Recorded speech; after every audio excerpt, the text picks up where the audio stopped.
só. Minha fé não é o medo do homem na guerra se defender. Ela vem do sol da mulher que desde cedo no ventre encerra o germe de outro ser.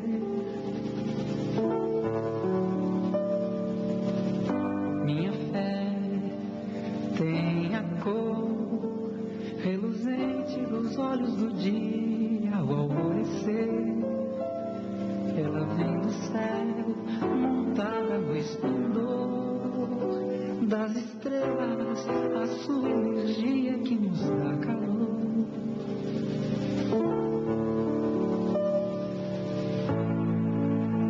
Abra bem os seus olhos, sinta a força que vibra, que se desprende das águas, do arvoredo, das aves, da vida.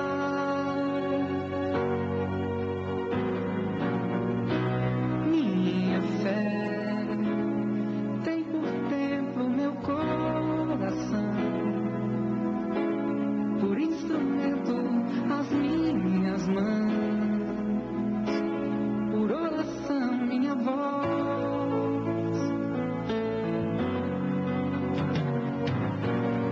Minha fé tem por lamento a gratidão,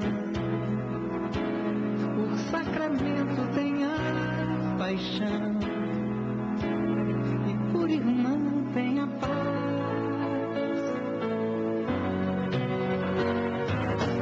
Minha fé por alimento tem a canção, por monumento à imensidão da criação do meu Pai. Oh, oh, oh, oh,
Uma boa noite a todos e que Jesus possa nesse momento fazer com que tenhamos um perfeito entendimento. Eu na noite de hoje, para vir aqui fazer essa palestra, eu estava escalado para usar falar sobre um tema, amar a Deus e a Mamon. Mas eu descobri que esse tema aí, inclusive foi há poucos dias aí, explanado aqui por um colega, pelo Hamilton, e me pediram várias pessoas para que eu repetisse uma palestra que eu fiz inclusive aqui na nossa casa espírita, no domingo, e em outras casas espíritas e outros centros.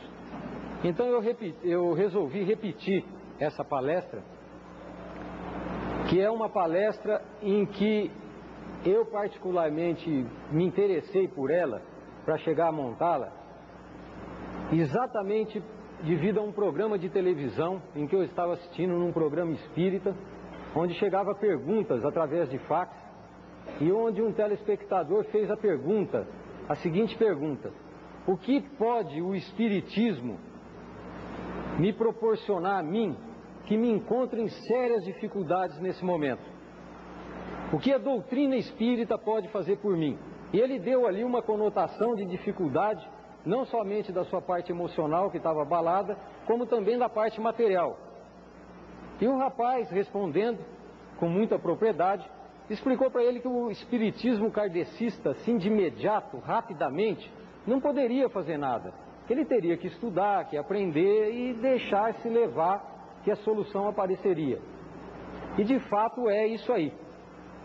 Mas existe um elemento que muito poucos de nós temos. Existe uma energia que trabalha a nosso favor. Uma energia que os próprios espíritos já disseram que é uma energia nossa, que quando nós reencarnamos aqui na Terra, nós trazemos essa energia como bagagem. Todo mundo aqui tem essa energia dentro de si. É uma energia inata no espírito humano, mas pouca gente sabe utilizá-la adequadamente. Então, essa energia que eu resolvi falar sobre ela hoje é exatamente a fé. A fé que nós tanto ouvimos, a fé que desde pequeno nós ouvimos falar: vocês precisam ter fé, você precisa ter fé. Então eu sempre cito que nas minhas aulas de religião, quando eu estudava em colégio de padre, as minhas aulas sempre tinha alguém que falava, quando eu questionava, eu perguntava: você tem que ter fé. E desde aquele tempo eu me perguntava: mas aonde eu acho a fé se eu não sei o que é isso? E quando eu perguntava, não vinha uma resposta categórica, incisiva, me explicando o que era aquela coisa chamada fé, que poderia me ajudar no meu questionamento. Então eu resolvi exatamente dissecar isso aqui e ver se seria possível nós entendermos essa energia para poder, consequentemente, utilizá-la a nosso favor. Mas antes de eu entrar intrinsecamente na fé, eu tenho que explicar para vocês antes uma coisa. Antes de entender a fé, nós temos que entender o quê? As leis, para depois nós entendermos a fé. Porque se nós não entendermos primeiro as leis que nos regem aqui no plano material, nós não vamos conseguir entender adequadamente essa energia chamada fé. Porque nesse mundo em que nós vivemos, existem duas leis basicamente que atuam sobre nós. A primeira é a lei do nosso mundo, em que nós reencarnamos, o mundo terrestre. E a segunda são as leis divinas. São duas leis. Então como que funciona isso aí? Eu vou explicar isso para vocês dando um exemplo. Suponhamos que vocês vão imaginar nesse momento uma grande montanha. No topo dessa montanha existe uma pedra. Essa pedra é milenar. Durante anos e anos, essa rocha imensa ficou ali encaixada certinha no topo dessa montanha. E nunca sofreu o abalo sequer de 1 centímetro para um lado ou para o outro. E no sopé dessa montanha existe um povoado.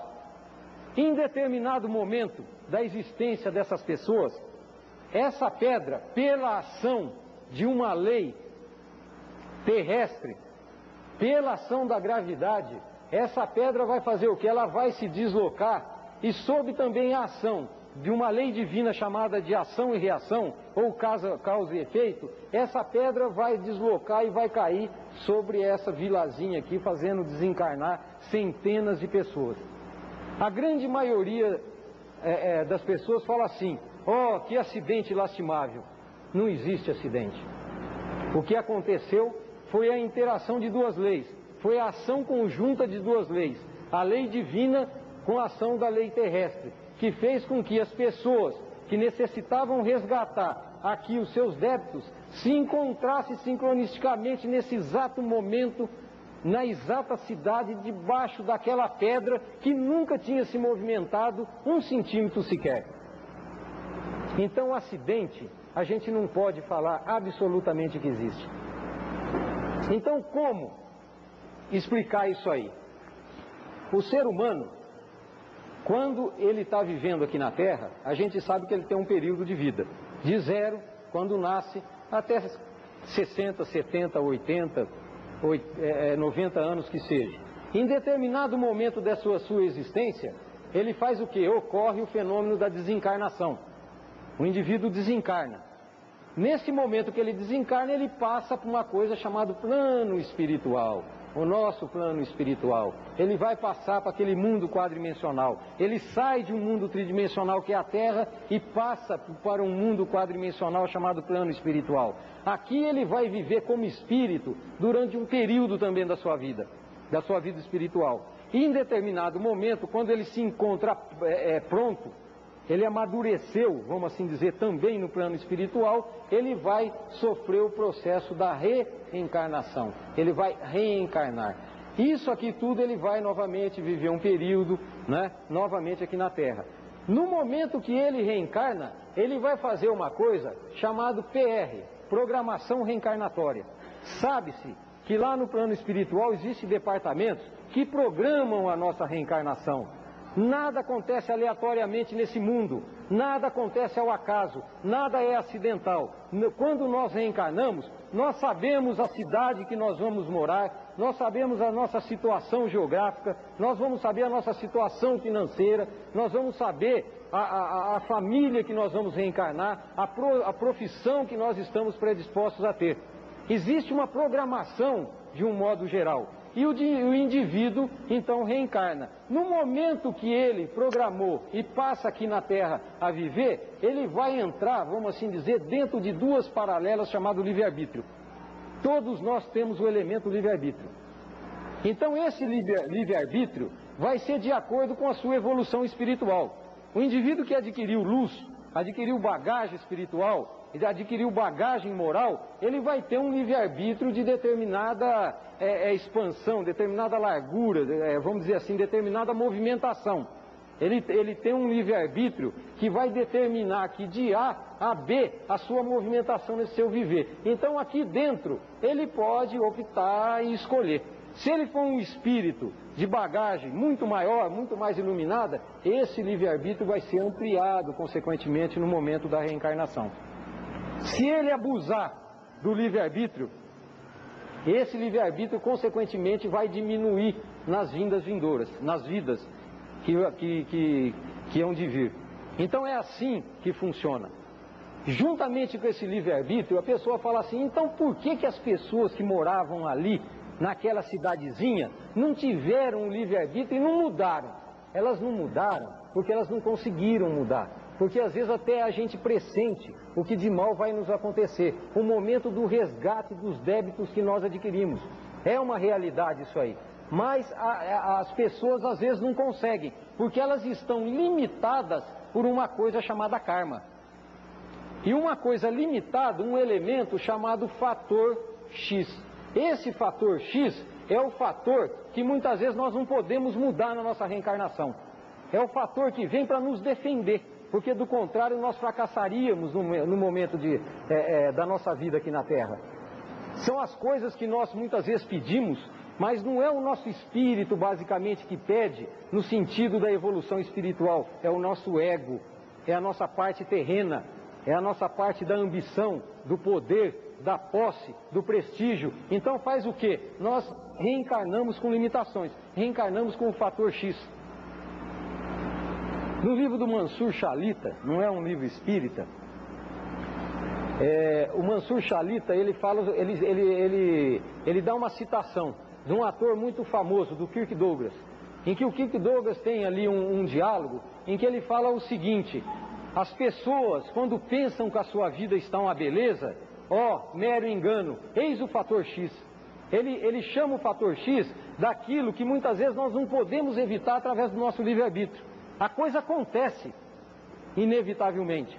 Então ele cita que ele ele não sabe como que aconteceu dele se tornar tão famoso no mundo, porque ele admitia a sua capacidade, ele sabia do seu potencial de trabalho, ele sabia que ele era capaz, mas ele conhecia uma dezena de amigos e pessoas que tinham a mesma competência que ele, mas não tinham conseguido alcançar a fama como ele conseguiu.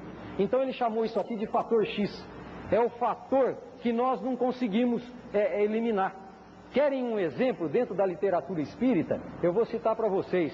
Peguem Missionários da Luz.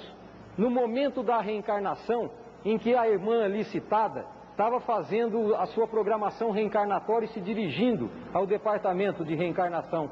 E ela tinha um mapa na mão, um papel na mão. Nada mais era do que o seu mapa genético, que ia ditar como ia ser o corpo físico quando ela reencarnasse aqui na Terra. E ela, como já tinha uma bagagem espiritual para poder se autoanalisar, ela sabia que, por outro lado, ela não tinha bagagem para aguentar certas coisas que ela tinha por direito, por merecimento conseguido. Então ela, em diálogo com outro espírito ali, né, no plano espiritual, ali no nosso lar, ela fala o seguinte, fala, olha, eu sei que eu cuidei muito do meu corpo físico, eu me dediquei muito a ele, então eu tenho por direito reencarnar com a beleza magnética. Eu vou ser uma mulher muito bonita, eu vou ser uma mulher que magneticamente eu vou atrair violentamente.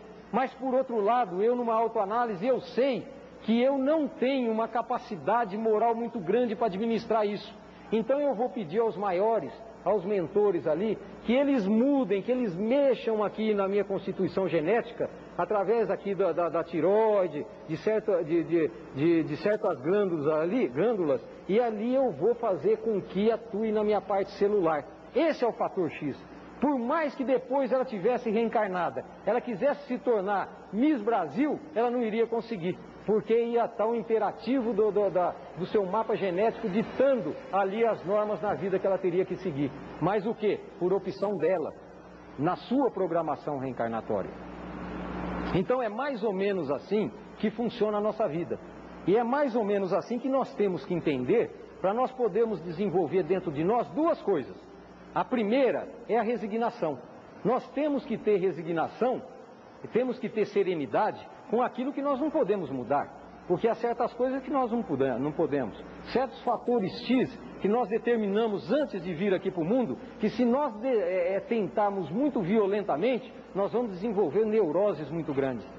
Então nós temos que ter resignação, e para se ter resignação, há necessidade de se ter uma coisa chamada conhecimento. Nós temos que saber o que está acontecendo conosco aqui na vida, senão nós não conseguimos tocá-la adequadamente. E há uma energia, que é a energia da fé, que nós podemos utilizar, sem dúvida nenhuma, nos momentos de nossa necessidade aqui. Essa energia da fé, ela funciona. Isso é comprovado, mais do que comprovado, que a fé é uma coisa que é uma realidade. Se observa isso na prática. Mesmo aquele que tem a fé cega, mesmo aquele que tem a fé dogmática, ele, quando ele acredita muito violentamente, as coisas acontecem favoravelmente a ele. Então nós temos que entender a fé adequadamente para poder utilizá-la em todo o seu potencial. E a sua utilização baseia-se no alicerce da compreensão. Então, para definir essa fé, eu vou defini-la de acordo com o espírito que a definiu no Evangelho segundo o Espiritismo. O espírito denominado espírito protetor, um espírito protetor, ele se denominou, ele assinou, né? Ele diz o seguinte: a fé é o sentimento inato, quer dizer, que vem com a pessoa, é o sentimento inato no homem de sua destinação futura. Então todos nós temos aquela intuição, aquela fé, mesmo que esmaecida dentro do coração, de que nós temos um destino muito maior, muito mais apropriado do que esse destino vulgar dessas reencarnações passageiras aqui na Terra. E continua ele definindo a fé. A fé também é a consciência dos potenciais enormes que o homem tem como germe, que lhe foram colocados como germem ali, e que ele deve fazer eclodir e se manifestar através da sua vontade ativa. Essa é a definição da fé. Essa é a definição. Então, se nós temos essa energia, se nós temos esse potencial, e já Jesus nos disse, vós sois deuses, nós temos potencial suficiente para podermos não somente nos auxiliar, mas auxiliar os nossos semelhantes. Nós temos essa energia, nós temos essa propriedade, nós temos essa consciência. É uma coisa que está aqui dentro, nós temos que saber apenas como manipulá-la. É como qualquer energia. A energia atômica já existia, mas o homem só aprendeu a manipular essa energia em determinada época. Então a fé é uma energia que nós também temos, sem dúvida nenhuma, que aprender. Então como que nós vamos entendê-la adequadamente? Não existe outro modo a não ser fazendo por um método comparativo. Não tem jeito. Eu quebrei a cabeça e não tem jeito. O único modo da gente entender essa energia é dissociar essa energia adequadamente. E houve um orador protestante muito famoso, chamado Henry Drummond, que ele também tinha necessidade de explicar uma outra energia, chamada energia do amor. E ele também partiu por um método comparativo. Ele comparou o amor ao raio de luz. Se sabe que no século XVIII, um cientista muito famoso chamado Isaac Newton, ele descobriu um fenômeno chamado refração da luz. Ele descobriu que se nós pegássemos aqui um prisma, incidíssemos um raio de luz branca nesse prisma, o que aconteceria? Esse raio de luz, no momento que ele passava pelo prisma, ele se abria em diversas luzes de diversas cores, diversos raios de luz. São as cores do arco-íris. Olhem no céu, nos dias em que tem as gotículas de água ali no firmamento, e vocês vão ver que o raio do sol, no momento que eles passam a gotícula de luz, ele sofre o mesmo processo de refração, e nós vemos as cores do arco-íris. Então aí nós entendemos a luz. O que é a luz? A luz é somatória das cores. Olhem as cores que estão no céu, condensem e vocês vão ter a energia luminosa, a energia da luz. O Henry Drummond, ele fez a mesma coisa. Ele pegou um exemplo, ele pegou o amor e fez o seguinte.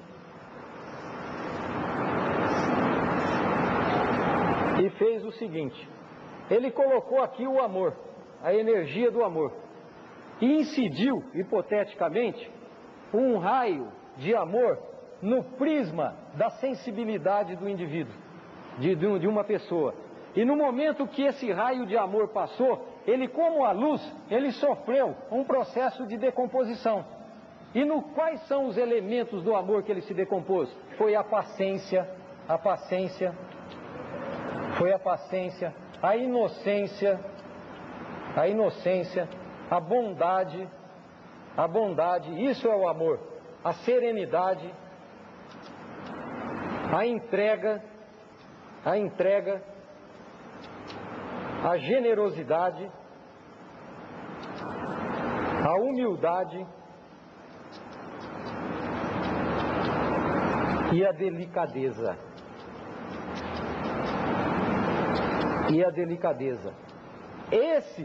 Essas virtudes, esses elementos, são os componentes do amor, da energia do amor. É aquela energia que os Espíritos nos dizem, no livro dos Espíritos, que é uma propriedade do Pai, é uma propriedade de Deus, é o que emana de Deus. Essa é a energia do amor. Então aquele que ama, quando fala assim, eu te amo, ele tem que ter paciência, inocência, bondade, serenidade, entrega, generosidade, humildade e delicadeza. Esse é o verdadeiro amor. Esse é o amor conquistado pelos Espíritos iluminados. Esse é o amor conquistado por Jesus. Esse é um amor conquistado por Buda. Esse é um amor conquistado por Krishna. Esse é um amor conquistado por tantos que vieram aqui na Terra nos doar essa energia gratuitamente. Então, para entender o amor, o Henry Drummond usou desse artifício. Aí as pessoas começaram a entender. Quando eu vi isso aí, e eu não conseguia definir a fé, eu falei, então está aí o caminho das pedras. Porque se o amor se decompõe, a fé vai ter que sofrer também um processo de decomposição, porque ela não deixa de ser uma energia. Ela é uma energia do espírito humano, e o amor é uma energia do Pai, do Espírito Divino. As duas têm que se interagir, têm que trabalhar juntas.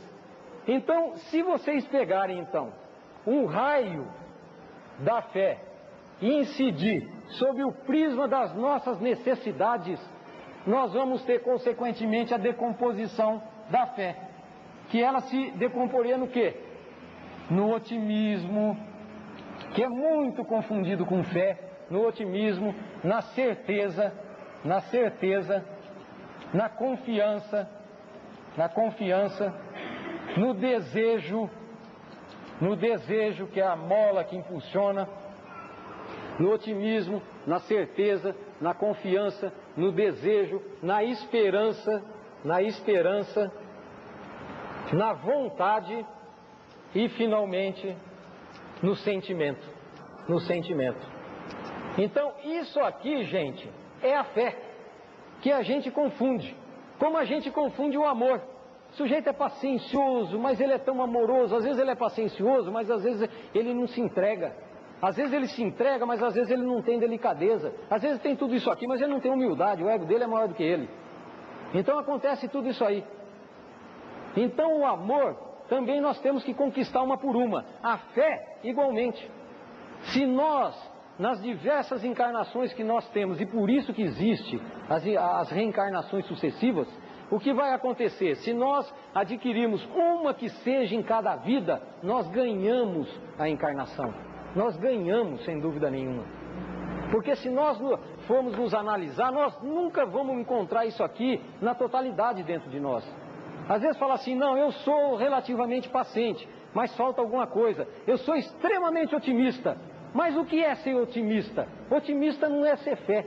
Vamos definir o otimismo. O otimista, segundo os psicólogos, é aquele indivíduo que tem a expectativa que vai dar tudo certo. Esse é o otimista. Aí a pessoa fala, mas então ele não tem fé? Ele não tem fé. Vocês querem um exemplo? Eu vou citar um dos homens mais ricos do mundo, que é o Paul Getty. O Paul Getty tem uma frase que ele fala assim, sempre que eu entabulo um negócio, que eu entro num negócio financeiro, eu sempre deixo uma porta lá atrás aberta. Quer dizer, ele tem a expectativa que vai dar certo. O fator X, que é o da riqueza, como existe o da pobreza, da doença, outros fatores que a gente não foge, o fator X do Paul Getty é a riqueza. Esse homem ia ser rico de qualquer modo. Ele pode fazer burrada, negócios errados, perder dinheiro, mas sempre, por uma ação da lei, o negócio vai cair, porque a prova dele nessa vida, sem dúvida nenhuma, é a riqueza. Então o Paul Getty não tem fé. Ele não tem uma fé aqui na sua totalidade. Ele tem um elemento da fé, que é o otimismo. Esse ele conquistou. Porque se ele tivesse fé, ele não deixava a porta lá atrás aberta. Ele teria o quê? A certeza e a confiança que a coisa ia dar certo. Então nós temos que ser otimistas na vida. Se nós quisermos ser equilibrados, tranquilos, serenos, é o primeiro elemento da fé que nós temos que conquistar. E é a expectativa que vai dar tudo certo. A pessoa pergunta, como que faz? Pelo pensamento. Porque isso aqui tudo se aprende. Se aprende o otimismo, a certeza, a confiança. Todos esses elementos podem ser aprendidos. Aquele que é pessimista por natureza, às vezes ele teve uma criação que o tornou pessimista. Houve fatores psicológicos ali que tornou um homem extremamente pessimista. Mas ele pode mudar. Ele muda isso aí. Ele muda através do desenvolvimento da certeza. Mas mesmo o otimista, que ele no momento que vem o pensamento negativo, ele reage e muda para o pensamento positivo, ele tem que ser um otimista realista. O Daniel Goleman, que é um psicólogo muito famoso, ele fala o seguinte, o otimismo demasiadamente ingênuo pode ser desastroso. Vocês estão entendendo? O otimismo demasiadamente ingênuo pode ser desastroso. Então, às vezes, a pessoa sai e faz um curso de pensamento positivo, ou lê um livro de pensamento positivo, e ela sai na vida andando e falando, vai dar certo, vai dar certo, vai dar certo, vai dar certo. Ela está fazendo um condicionamento, uma auto-hipnose a ela, não é? Então, esse otimismo, ele pode ser desastroso, porque nós temos que usar uma certa razão dentro desse otimismo, como nós vamos ver mais para frente. Então, ele não pode ser ingênuo, ele tem que ser um otimismo realista e ponderado. Aí a pessoa é otimista, certo? Depois nós temos o quê? A certeza. Se o otimismo é a expectativa, a certeza é a aquisição, é o conhecimento. É quando nós desenvolvemos o elemento da fé raciocinada. é a fé que não é dogmática, não é a fé cega, é a fé que tanto Kardec pregou. O Kardec sempre falava isso aí, tenham fé, mas a fé é raciocinada. Nós temos que raciocinar, que questionar, que analisar, que pensar. Aí nós vamos adquirir, nas situações que nos afligem, a certeza. Eu tenho a certeza que vai dar certo. Por quê? Por isso. Automaticamente isso gera o otimismo, porque uma vai interagir com a outra aqui. Vocês não tenham dúvida nenhuma disso. O indivíduo já passa a ser um pouco mais otimista. Então isso aqui também é aprendido, é passível de aprendizado. Depois nós temos a confiança. Do mesmo modo que o otimismo é a expectativa, a certeza é a aquisição do conhecimento, a confiança é a convicção. É o indivíduo que é convicto. Ele sabe que vai dar certo. Ele não sabe por quê, mas ele tem aquela intuição. Ele sabe, ele tem a convicção. Fala, comigo vai dar tudo certo. Querem um exemplo? Outro dia eu estava assistindo televisão e apareceu a entrevista da Dercy Gonçalves. Foi a vida da Dercy Gonçalves. E ali apareceram todas as dificuldades que ela teve na vida. Passou fome, dificuldade, desfez casamento, ficou doente, quase morreu, teve tuberculose. Foi um pandareco a vida dessa artista. E ela sempre com coragem, com determinação, sempre lutando. Então ela estava explicando que essa última peça agora em cartaz em São Paulo, quando ela estreou, não tinha um dentro do teatro. Aí ela pegou, como ela viu que não tinha ninguém, ela pegou os ingressos e foi para a calçada vender. O que aconteceu? Foi o maior sucesso. Porque aí todo mundo ia na peça porque comprava direto das mãos na calçada da Dercy Gonçalves. Então, em determinado momento da entrevista, ela fala o seguinte: eu sei que eu tenho que comer, ela falou, mas eu tenho a absoluta certeza que a comida aparece na hora que eu preciso. Olha a convicção da mulher, olha a convicção, olha o elemento confiança, olha a confiança que ela tem, ela não esmorece, ela sabe que se a coisa não dá de um jeito, vai dar do outro. Então entra aí também a ponderação, porque a confiança, a gente tem que também ser ponderado. Essa é a parte mais difícil de eu explicar para vocês. Por quê? Porque além disso, ela necessita de um certo relaxamento, sabe? O indivíduo confiante, ele não é tenso, ele não é estressado. O indivíduo confiante, ele é mais ou menos assim como aquela passagem no Evangelho, em que Jesus fala, olhai as aves do céu. Lembram disso aí? Olhai as aves do céu, elas não semeiam e nem colhem, nem ajuntam em celeiro, e no entanto, vosso Pai Celeste as alimenta. Vejam bem. Aí continua, e vós, que sois melhores do que elas, por que ficais inseguros? Por que tendes medo? E depois continua na dissertação, mostrando em termos comparativos, olhai os lírios do campo, que nem Salomão, com toda a sua suntuosidade e pompa, conseguiu se vestir como eles. Aí depois continua, por que temais pelo que beber, pelo que comer, pelo que vestir? Olhem um exemplo de como a gente tem que ter confiança, a gente tem que relaxar um pouco de vez em quando. A gente não relaxa, a gente é estressado 24 horas por dia no consumo. Nós não temos absolutamente confiança, a gente usa demais a parte racional e nós teríamos que seguir um caminho do meio termo para a coisa dar certo. Jesus nos deu a dica. Aí depois, para finalizar com chave de ouro, ele fala assim, procurai primeiro o reino de Deus e tudo o resto vos será dado por acréscimo. O que quer dizer isso? Alguém já imaginou? Alguém já imaginou que o nosso psiquismo, ele funciona basicamente em 3 faixas. Em 3 faixas, isso é sabido cientificamente. Primeiro, nós temos uma faixa subconsciente. Depois nós temos uma faixa consciente de pensamento. E depois nós temos uma faixa supraconsciente. Essa foi a divisão da mente dada por Freud, só que de um modo diferente, id, ego, superego, mas é a mesma coisa. Quando nós oramos, quando nós fazemos uma prece, nós elevamos o nosso psiquismo, nós elevamos o padrão vibratório, nós elevamos até o reino de Deus, e aí nós começamos a vibrar numa supraconsciência. Podem chamar de superego, de supereu, de supraconsciência, não importa, mas é um estado mental. é um estado mental que gera confiança. É um estado mental em que o indivíduo não sai da realidade, absolutamente, mas ele tem serenidade, ele tem convicção, ele tem confiança, ele tem tranquilidade. É por aí que é o caminho, é por aí que a gente tem que pegar. Essa confiança também é passível de aprendizado. A gente tem que aprender a confiar. Nós temos que aprender a desenvolver dentro de nós confiança. A gente vem com essa energia, como disse o Espírito, a gente vem com essa energia inata dentro de nós, mas nós temos que utilizá-la.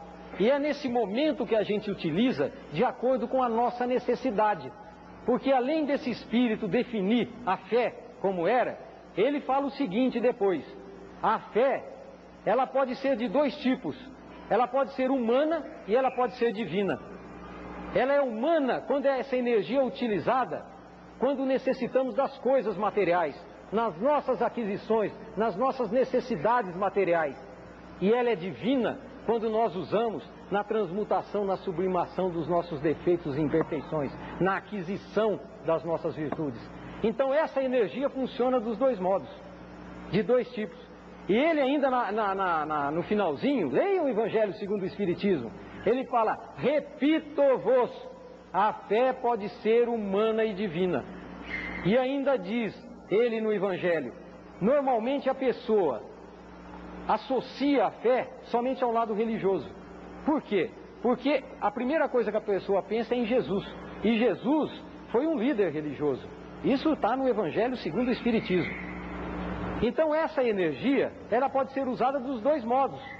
Nas nossas necessidades materiais, quando elas são reais, dentro do bom senso, da ponderação, do otimismo regrado, né? Dentro das limitações do livre-arbítrio e da inteligência do reconhecimento do fator X, dos fatores que nós não podemos mudar. Então essa energia pode ser usada. O indivíduo que tem fé é aquele indivíduo que tudo acontece certo. Vocês podem ver que não é que porque ele tem fé, ele tem convicção, ele desenvolveu um certo otimismo, uma certa convicção, que as coisas vão acontecer assim em forma de serem dadas de bandeja. Não é desse modo. Porque junto com essa dissertação evangélica, existe um ditado holandês que eu gosto de citar. Esse ditado holandês, ele fala o seguinte: Deus alimenta os pássaros, mas não lhe leva o alimento no ninho. Então nós temos, Deus alimenta os pássaros, mas não lhes leva o alimento ao ninho. Quer dizer, ele dá o alimento aos pássaros, mas ele não dá de graça. O pássaro tem que buscar, né? Nós só conseguimos as coisas, como diz a doutrina espírita, de dois modos: perdendo água, ou chorando, ou suando. Não tem jeito. A gente tem que batalhar, tem que ir atrás, porque ter convicção e confiança não é sinônimo de indolência. Não é sentar e ficar esperando o alimento chegar. Não, nós temos que ir atrás. Temos que fazer como a Dercy Gonçalves. Ela tem confiança, mas ela pegou o ingresso e foi lá para a calçada vender. Porque senão o teatro não ia ser repleto de gente. Então a confiança é, sem dúvida nenhuma, o elemento mais importante. Então nós temos que na confiança desenvolver a tranquilidade, a serenidade e deixar muitas vezes as coisas acontecerem, não forçar tanto a barra, sabe, em termos conscientes. A gente vibra muito nessa faixa consciente, o que impera é o ego, é muito difícil. Às vezes o que a gente deseja para nós, que é o que a gente acha que é bom, não é bom, às vezes não é bom. As coisas, a gente tem que ter a confiança de deixar que aconteça de acordo com a vontade do Pai e não de acordo com a nossa vontade, aquilo que a gente acha certo. E a gente tem que ter a serenidade, a tranquilidade, ali a paz de esperar o momento certo de atuar. O momento certo de atuar. Porque, como eu disse, não existe acaso. Existem coisas que acontecem em paralelo na nossa vida que muitas vezes nós deixamos passar batido. E são, muitas vezes, as oportunidades que a gente deixa fugir. O Pasteur, o grande químico, o grande cientista, ele uma vez falou assim, ele disse o seguinte, ele falou: o acaso só é aproveitável quando a mente está preparada. Ele, nas experiências dele, ele sabia que o acaso favorecia. Quer dizer, não existe acaso, é o acaso entre aspas. Ele era vigilante para saber é coincidência. Falar, não, não é, vamos analisar a coincidência, vamos atrás da coincidência, vamos ver. Assim ele fez grandes descobertas dentro da ciência. Foi desse modo que ele trabalhou. Então a gente tem que desenvolver a confiança. Isso é muito importante, tá? E para desenvolver, vocês sabem o jeito que tem que fazer? É estudar. É fazer ela interagir aqui com a certeza. É ter a certeza disso que eu estou falando. E o único jeito que vocês têm de ter a certeza que eu estou falando, a coisa certa, é vocês não acreditarem em mim. Sabe por quê? Porque aí vocês vão procurar. Isso é que deve fazer. Vão procurar, vão ler, vão pesquisar. É isso que gera certeza. Então procurem, leiam, pesquisem, perguntem, sabe? É desse modo que a gente consegue as grandes aquisições na nossa vida. São como os pássaros, nós temos que sair do ninho e lá buscar um inseto, porque o inseto dificilmente vai vir na boca do pássaro para o alimentar. Assim que funciona. Depois da confiança, nós temos o desejo. O desejo é o jato propulsor disso aí. É o desejo que nos impulsiona. Se nós não desejamos, nós não conseguimos. Porque muitas vezes a pessoa fala, não, eu quero emagrecer. Mas você deseja parar de comer? Eu quero parar de fumar. Mas você deseja verdadeiramente perder aquele prazer de pitar um cigarrinho depois do café? Eu desejo isso, eu desejo aquilo, eu quero. Mas será que você tem a força suficiente para isso? Você desenvolveu ali, junto com o desejo, a vontade, que é a irmã dele? Você desenvolveu a vontade? É outra coisa que pode ser aprendida. Isso a gente aprende. Força de vontade, quando a gente não vem com ela, a gente aprende a ter força de vontade. De dois modos, ou por mal ou por bem, né? Às vezes a gente aprende através da doença, através da necessidade, esse negócio todo. Mas a gente pode também aprender através da razão. Sem dúvida nenhuma, a gente aprende. Então a gente desenvolve a vontade. Tem pessoas que já vêm com essa vontade muito forte, né? Agora, uma coisa que a gente sempre tem que prestar atenção é que essa vontade, no desejo das coisas que a gente tem, é que as coisas materiais vão ficar aqui. É a fé humana. É a mesma energia que trabalha. É uma lei divina. Não é pecado. Se o indivíduo quiser usar a energia da fé para conseguir as coisas materiais, ele vai conseguir. Só que no momento que ele desencarnar, ele vai vir aqui, vai mergulhar na cova e o caminhão de mudança vai passar na lateral. Não vai junto.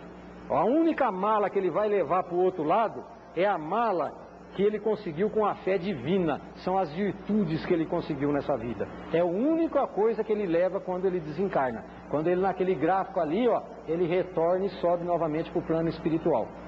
Então essa é a vontade. É a vontade em que o mesmo Espírito que definiu a fé, ele faz uma subdefinição da fé mais na frente no Evangelho. Ele fala o seguinte: a fé é a vontade de querer e a certeza que essa vontade vai se realizar. A fé é a vontade de querer e a certeza que essa vontade vai se realizar. É uma definição. Leiam o Evangelho segundo o Espiritismo. Então é isso que nós temos que desenvolver. Uma das coisas que nós temos que aprender é ter vontade. Você quer? Quero. Então desenvolva a vontade. Eu quero parar de comer chocolate, mas eu não aguento quando eu passo perto do chocolate. Às vezes eu não aguento também. Isso é difícil. Mas eu passo do lado de 10 tacinhas de chocolate. Então o que eu faço? Se você come as 10, passe e come somente 9. Na outra vez você come 8, na outra você come 7. Depois de um determinado tempo, você vai ver que você desenvolveu a vontade. Você tem a vontade, você fala, não, eu consegui de parar de comer o sundae de chocolate. É assim que funciona. Porque também a gente não consegue tudo de uma vez, sabe? Aquele que reprime muito violentamente, é o caso de um amigo que eu conheço, ele parou de fumar. Eu sou macho, eu paro de fumar. Eu falei, mas será que não é melhor você tomar um sedativo, né? Você fazer uma acupuntura, pôr aí um adesivo? Não, eu paro de uma vez. Parou de fumar. Foi internado na Santa Casa com 22 de pressão. E entra medicamento, vai, não abaixar a pressão de jeito nenhum. O médico, uma semana, falou, ó, tá aqui um maço de cigarro, volta a fumar, porque senão você morre. entendeu? Então, quer dizer, não é desse jeito que a gente consegue. Nós temos que ter um pouco de paciência para conseguir, porque senão fica muito difícil. É a mesma coisa que o alpinista que galga a montanha. Ele vai subindo, ele não sobe de uma vez, porque se ele subir de uma vez, ele desencarna, vai dar uma série de problemas sanguíneos nele. Ele tem que subir metro por metro para o seu organismo e ir adaptando no ar rarefeito, até que ele chega no topo da montanha e colhe a satisfação daquilo que ele se dispôs a fazer. As nossas imperfeições é uma escalada lenta e gradativa através das reencarnações. Com vontade, com determinação, olhando lá aquilo que a gente quer, o objetivo que a gente quer atingir, mas com uma certa serenidade. Depois nós temos a esperança. A esperança, como diz o ditado, é a última que morre. Essa não pode morrer. A esperança é a chamazinha ali, ó. Quando morre, são os casos que a gente vê de suicídio, são os casos que a gente vê de pessoas que ficam prostradas, ficam desanimadas, depressivas ao extremo. Esse é quando a chama da esperança começa a morrer. Então a gente tem que ter a inteligência suficiente para poder sempre estar alimentando essa esperança. Sempre a esperança de que as coisas nós vamos conseguir de fato, né? Porque a esperança é a única coisa, é a única chama que nos mantém vivos e capazes de suportar as vicissitudes da vida. Existe uma lenda grega que cita muito bem isso aí, que existia uma princesa grega muito bonita, chamava Pandora. Essa princesa grega, um dia ela ganhou dos deuses uma caixinha, em que ela não podia abrir essa caixinha de modo nenhum. Mas ela, muito curiosa, foi vencida pela curiosidade, ela pegou e abriu essa caixa. E dessa caixa se espalhou pela humanidade a doença, a inquietação e a loucura. E um Deus que estava assistindo ficou com pena da humanidade e deixou ela fechar a caixa antes de escapar o último elemento que poderia fazer a humanidade sobreviver nos escolhos que encontra pela vida fora: a esperança. Essa é a lenda da Pandora. Os gregos já sabiam que a esperança era um elemento da fé que de modo nenhum poderia morrer. Não pode esmaecer, não pode diminuir. É a chamazinha que a gente tem que manter aceso. Através da alegria, através da determinação de realmente conseguir, de melhorar, de progredir, de vencer aquilo que nos aborrece e nos atrapalha. Depois nós temos a vontade, como eu já citei, que é a irmã do desejo, é mais ou menos a mesma coisa, né? É a vontade de querer e a certeza que essa vontade vai se realizar. Lembrem da definição do Espírito Protetor no Evangelho segundo o Espiritismo. Essa daqui é a vontade. E depois nós temos o sentimento. O sentimento. O sentimento é importantíssimo, porque é o sentimento que nós vamos poder envolver um sentimento todas as aquisições que nós fizemos. Se vocês manipularem o Evangelho, vocês vão ler em Coríntios, em Carta aos Coríntios de Paulo, o evangelista, em que ele fala o seguinte, na dissertação que ele faz sobre o amor. Ele fala o seguinte: se eu tiver a fé capaz de mover montanhas, mas se eu não tiver sentimento, nada serei. Se eu conseguir a fé capaz de mover montanhas, se eu não tiver sentimento, se eu não tiver amor, nada serei. Então, com amor, a gente não faz nada. Juntamente com isso, nós temos que exercitar o amor. Nós temos que procurar através da caridade, através da sensibilidade, através da empatia, através de sentir na pele o que o irmão está sentindo verdadeiramente. Sem isso, a fé não adianta nada, vai ser uma mera energia manipulada, extravasada e eclodida, somente com finalidades humanas. E a fé, para ser completa, ela tem que ser humana e ela tem que ser divina, ela tem que sofrer a interação e a composição, tem que ser as duas coisas. E ela só é quando nós empregamos o amor, quando nós usamos o sentimento. Então, quando nós conseguimos o otimismo, nós temos que envolvê-lo com a paciência.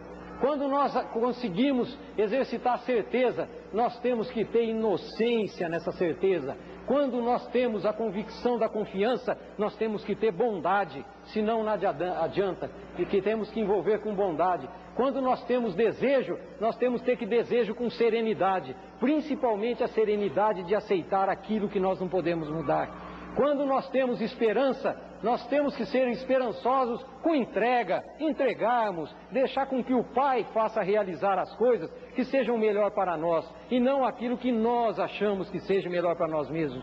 Depois nós temos a vontade. A vontade nós temos que envolvê-la com a generosidade. Temos que ser generosos na nossa vontade e não desejarmos somente a nós. Nós não podemos ser egoístas, egocêntricos. Somos, mas vamos exercitar. Como eu disse, tudo isso nós podemos aprender. Aprendamos através da vontade, através do exercício, através do exemplo. E finalmente o sentimento, que nós temos que o amor, sem dúvida nenhuma, envolver através da humildade e através da delicadeza. Não existe sentimento sem delicadeza. Não adianta fazer caridade com rudeza. Não adianta. A caridade, o auxílio, tem que ter o elemento delicadeza. Nós temos que ser delicados com o infortúnio de nossos semelhantes. Essa é a fé, que só é completa quando ela se soma à fé divina, como disse o Espírito, e à fé humana. Aí nós teremos as duas energias.